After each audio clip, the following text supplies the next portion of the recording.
বর্গ, স্কোয়ার। বর্গ শুধুমাত্র একটি বর্গ নয়, বর্গ একটি আয়ত, বর্গ একটি রম্বস, বর্গ একটি সামান্তরিক, বর্গ একটি ট্রাপিজিয়াম। বর্গের মাঝে অনেকগুলো বৈশিষ্ট্য থাকতে পারে। ধরুন আমার কাছে 1,00,000 টাকা আছে, তাহলে আমি লাখপতি। যদি আমার কাছে 1 কোটি টাকা থাকে তাহলে আমি কোটিপতি। এখন যদি প্রশ্ন করা হয় তাহলে কি আমি লাখপতি নই? হ্যাঁ, আমি লাখপতি, আমি কোটিপতিও, কারণ আমার মধ্যে দুটি বৈশিষ্ট্যই বিদ্যমান।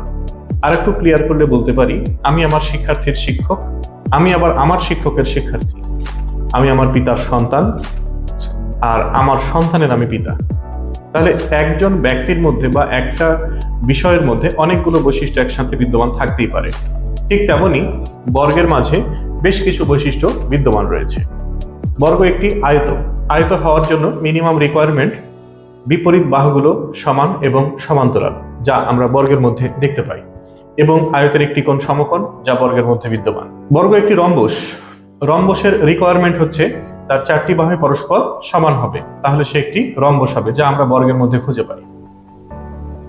বর্গ একটি সামান্তরিকও বটে, কারণ সামান্তরিকের মিনিমাম রিকোয়ারমেন্ট হচ্ছে এক জোড়া বিপরীত বাহু যদি সমান্তরাল হয় তাহলে সে সামান্তরিক হবে, যা আমরা বর্গের মাঝে খুঁজে পাই। আবার ট্রাপিজিয়ামের ক্ষেত্রে যদি আমরা আসি, ট্রাপিজিয়ামের এক জোড়া বাহু সমান্তরাল, যা আমরা বর্গের মাঝে খুঁজে পাই। বর্গের 2 জোড়া বাহু সমান্তরাল, তাতে কি হয়েছে? বর্গের তো 1 জোড়া বাহু সমান্তরাল রয়েছে। যেহেতু বর্গের 1 জোড়া বাহু সমান্তরাল, তাহলে বর্গ একটি ট্রাপিজিয়াম। ধন্যবাদ।